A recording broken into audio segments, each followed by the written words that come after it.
रामपुर गांव में रामू नाम का एक गरीब किसान अपनी पत्नी सीता और 2 बच्चों के साथ रहता था। रामू के पास बस एक छोटा सा खेत था जिसे वो अपनी जान से भी ज्यादा चाहता था। वो कहता था, धरती मेरी माँ है और हल मेरा धर्म। हर साल की तरह इस साल भी रामू ने अपने खेत में फसल उगाने की ठानी, लेकिन बारिश ने धोखा दे दिया। खेत की मिट्टी सूखती जा रही थी और घर का चूल्हा भी। खाने को एक मुट्ठी चावल भी नहीं बचा था। झोपड़ी में रात का समय। रामू, अब तो बच्चे भी पूछने लगे हैं कि रोटी कब मिलेगी। कुछ तो करना होगा। सीता, मेहनत का फल देर से मिलता है, लेकिन मिलेगा जरूर। गांव में एक जमींदार था, लाला जी। उसका काम था लोगों की जमीन हड़पना, खासकर उन गरीबों की जो मजबूरी में थोड़े पैसे के लिए सब कुछ बेच देते थे। लाला जी का बड़ा सा हवेली नुमा घर। रामू अब टूट चुका है। अगले हफ्ते उससे उसकी जमीन खरीद लेंगे कौड़ियों के दाम में। गरीबों को उम्मीद बेचनी आती नहीं, खरीदनी हमें आती है।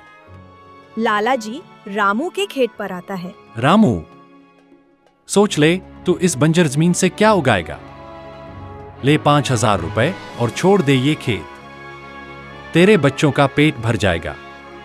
लाला जी, जमीन बंजर हो सकती है, पर इरादे नहीं।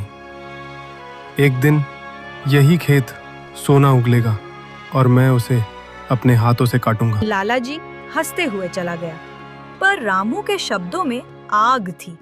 अगले दिन सुबह रामू ने पूरे गांव में जाकर पुराने पाइप, फावड़े और टंकी इकट्ठा किए। गांव के कुछ नौजवान भी उसके साथ जुड़ गए। खुद की मेहनत से उन्होंने कुआं खोदा। दिन में काम, रात में उम्मीद।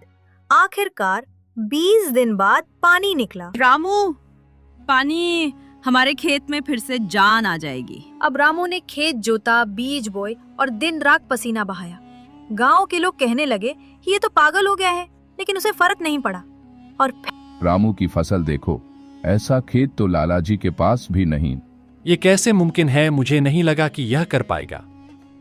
रामू लाला जी की ओर देखकर, क्यों लाला जी, अभी भी 5,000 में खरीदना चाहते हैं मेरा खेत। रामू, तू तो सच में धरती का बेटा निकला। आज रामू सिर्फ एक किसान नहीं, पूरे गांव की उम्मीद